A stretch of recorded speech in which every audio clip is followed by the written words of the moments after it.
Bueno, buenas tardes.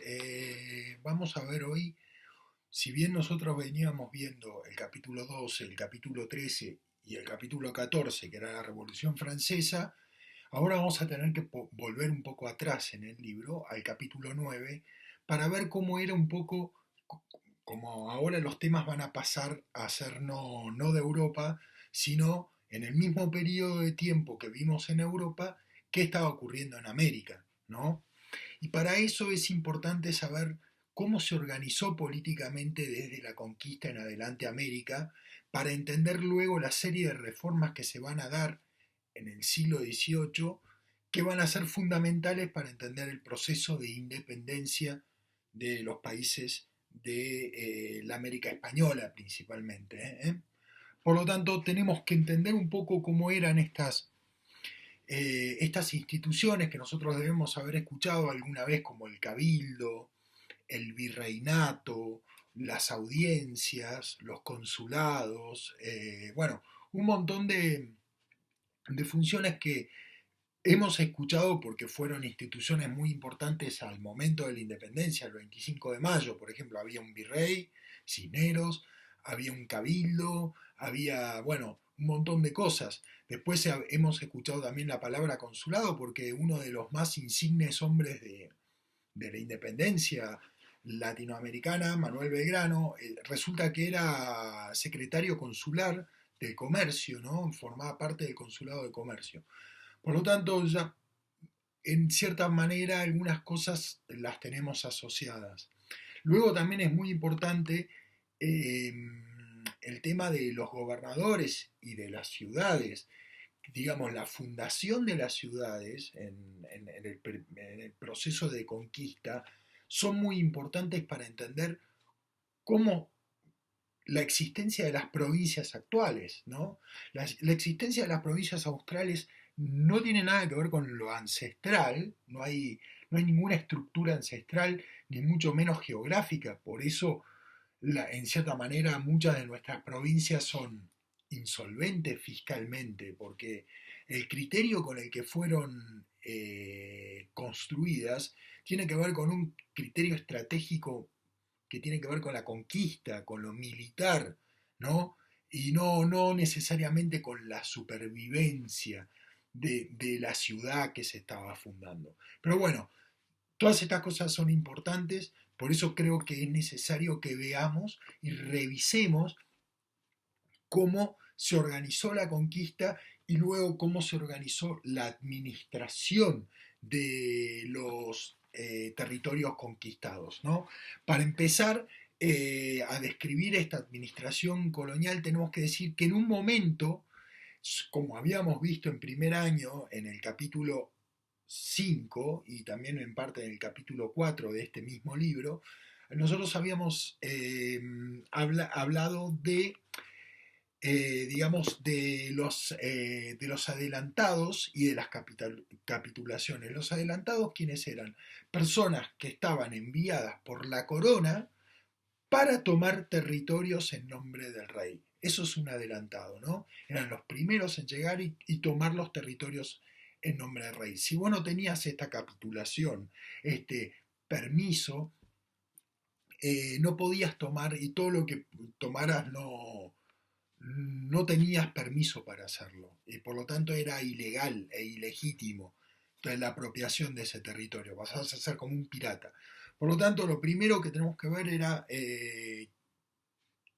o sea, en entender es el rol central que tenían estos adelantados en un primer momento de la conquista. Y estos adelantados al mismo tiempo con las tierras que gobernaban la mayoría, que conquistaban la mayoría de las veces, ellos quedaban como gobernadores de esos territorios, ¿no?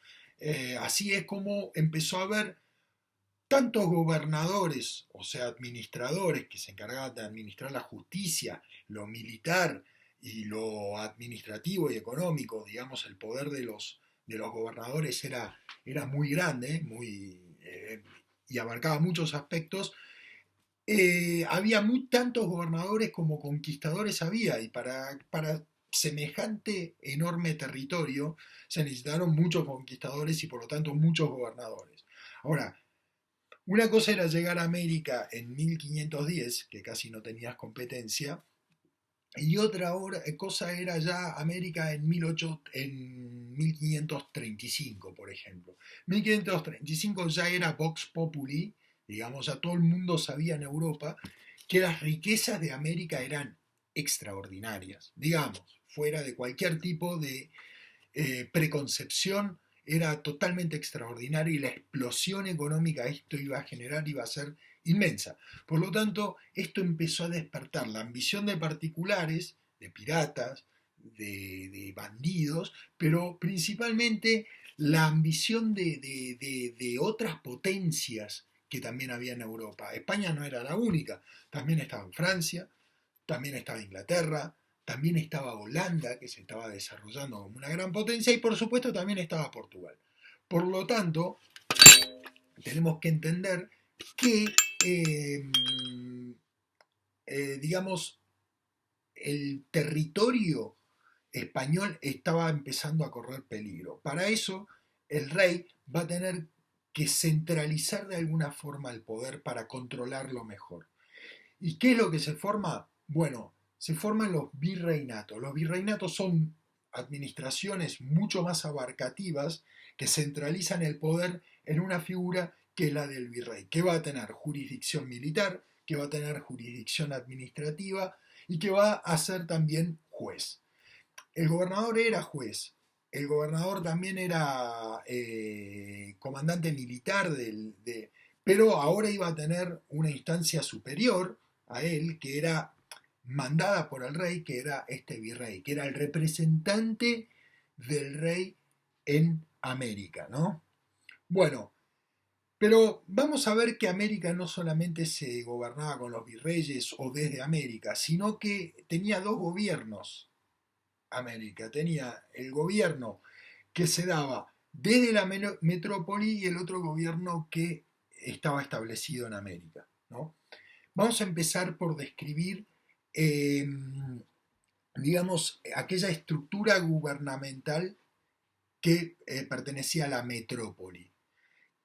¿Qué es la metrópoli? La metrópoli es la capital de un imperio. ¿Eh? Londres fue la metrópoli del Imperio Británico.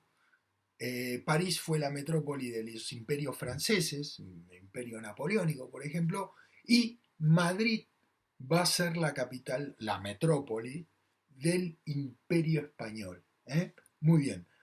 Bueno, ¿de qué se trataba el gobierno desde la metrópoli? De dos instituciones muy importantes, que eran la Casa de Contratación por un lado y el Consejo de Indias por el otro. La Casa de Contratación, ¿a qué se dedicaba? Principalmente a la administración del comercio, de la producción, de todo lo que está relacionado con la economía.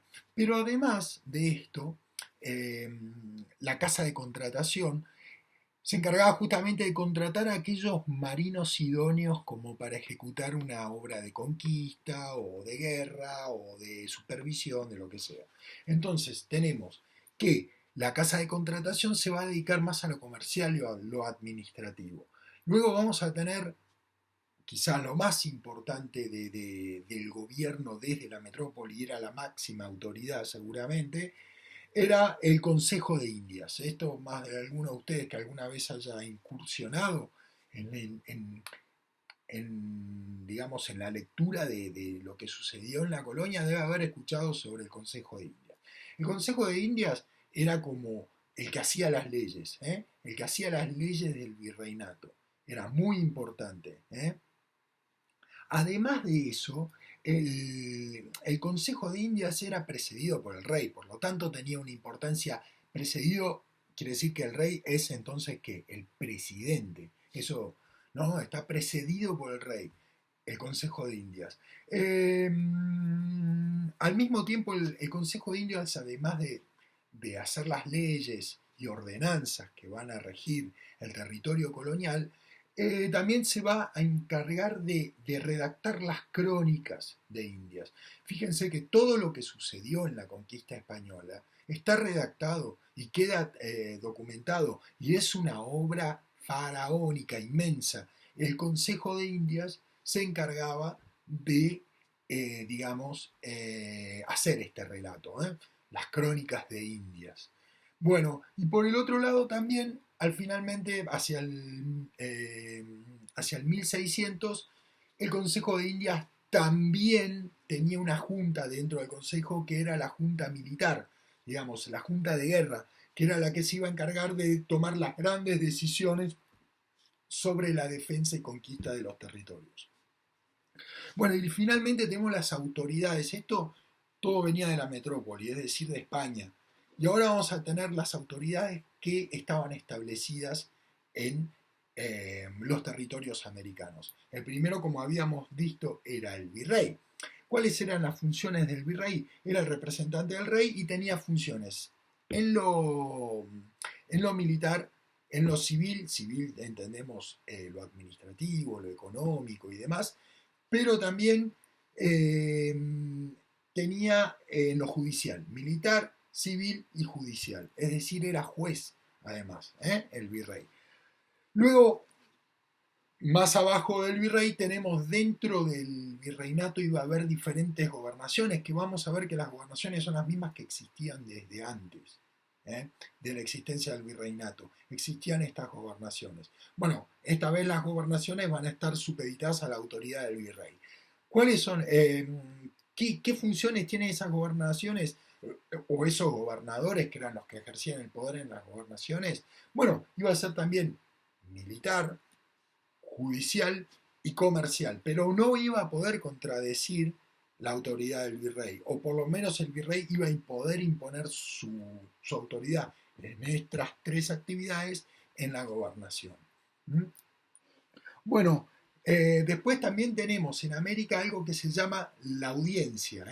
La audiencia, los oidores, que eran los funcionarios que trabajaban en la audiencia, eran nombrados por el rey y tenían la supremacía judicial en América. Es decir, el gobernador tenía jurisdicción judicial, podía, eh, digamos, establecer lo que era justo o no según las leyes.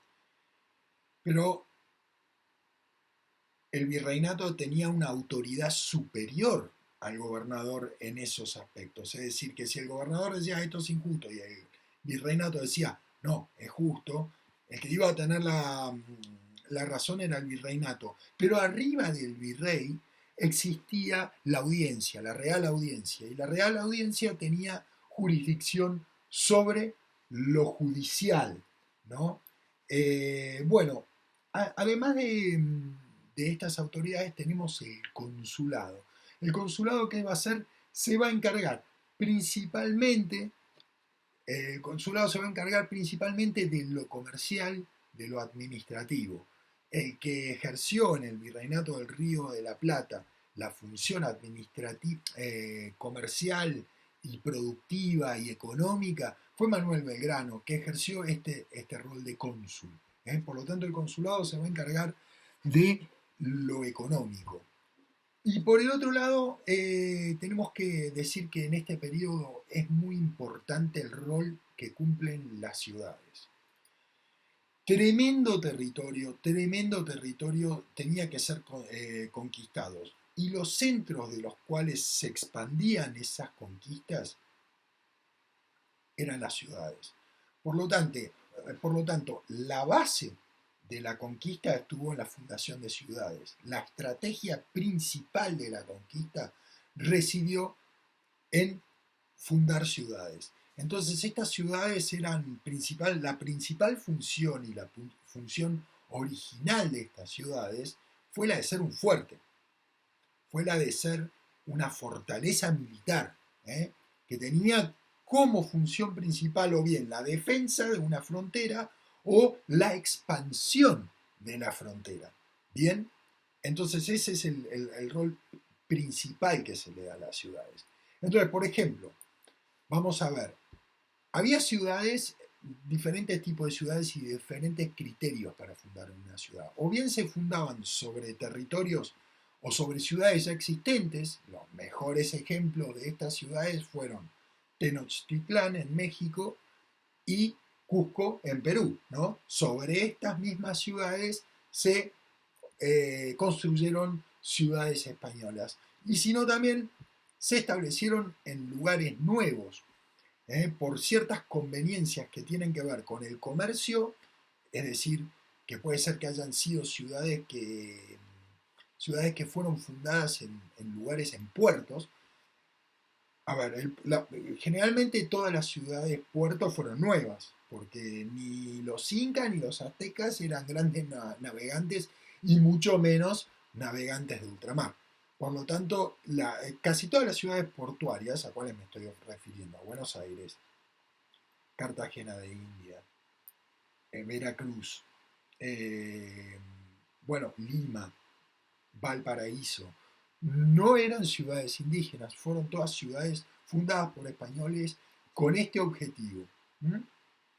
Y después tenemos, por ejemplo, ciudades que tenían algún recurso extraordinario, como era, por ejemplo, la ciudad de Potosí. ¿eh? Ahora, también se fundaron otras ciudades. Bien, primero se fundaron ciudades intermedias entre Potosí, por ejemplo, y el puerto de Buenos Aires. Entonces, la función que tenían ciudades como Salta, Jujuy, Tucumán y demás es la de un lazo de postas entre Buenos Aires, que era la salida de España, y el Potosí, que era de donde se extraía el oro y la plata. Por lo tanto, el criterio era ese, defender la ruta, servir de posta y defender la ruta de supuestos ataques. Veamos que cuando se disuelve el virreinato del Río de la Plata y comienza el proceso de independencia, la subsistencia de estas ciudades, de estas provincias, va a ser muy indigente y no van a tener los recursos fiscales, y la lucha por los recursos fiscales continúa aún hoy. Es un problema geopolítico mayor para la Argentina, la falta de sustentabilidad que tienen muchas de sus provincias. Entonces, pero bueno, vemos cómo cosas que ocurrieron hace 500 años se explican aún hoy los problemas que tenemos. Y finalmente, dentro de las ciudades, que eran este centro administrativo y de vida social de los territorios americanos, tenemos una institución muy importante que por supuesto es la más famosa para nosotros, que es el Cabildo. El Cabildo se encargaba de administrar y seguir los asuntos de la ciudad. Dentro del Cabildo estaba el alcalde, que se encargaba de los temas judiciales de la ciudad, digamos. Después tenemos al regidor, el regidor viene de regir, también viene de la palabra rey, ¿no? El regidor, que era el que iba a administrar la ciudad.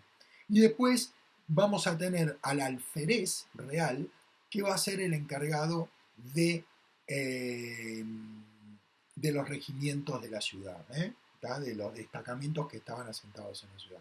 Bueno, así llegamos, hoy fue bastante corto, así llegamos al fin del teórico de hoy. Quiero que por favor hagan las actividades. A ver, las actividades, ya les digo. La actividad 1 y 2, sí o sí, ¿está bien? La 3, la 4, la 5 y la 6 y la 7 no. La 8 y la 9 sí, finalmente. Y después van a tener que hacer por ustedes mismos, sin la explicación, las actividades 10, 12, 10, 11, 12, 13, 14 y 15. Bueno, les voy a explicar una cosa. Yo ya tendría que haber tomado el examen, ¿no? Ustedes recuerdan, tendría que haber tomado un examen por los capítulos 12 y 13 y tendría que ahora estar tomando un examen por el capítulo 14. ¿Tá? Pero como no voy a poder tomar los exámenes, porque posiblemente no vayamos a volver hasta julio, yo le voy a tomar todos estos contenidos en un examen cuando volvamos. Por lo tanto, lo que les recomiendo es que vean estos teóricos y a medida que vean estos teóricos vayan al libro y subrayen aquello que yo les resalté, para que no tengan que acordarse de todo y de cosas que por ahí no son importantes. Recuerden lo que les estoy hablando, vayan al libro, subrayen, este trabajo ya lo hicimos en clase más de una vez, hagan eso y de esa forma y manteniendo todas las semanas, ustedes van a tener que dedicarle 40 minutos o una hora por semana a historia. ¿Para qué? Para subrayar aquello que el profesor les dice, se van haciendo un cuadrito y después lo identifican en el libro, hacen las actividades. 2 horas por semana. Todas las semanas, 2 horas por semana, y ustedes van a llegar con los contenidos. Porque cuando tengan que dar todos juntos y si esperan a último momento para estudiar, va a ser muy difícil. Así que bueno, nos vemos la clase que viene. Muchas gracias.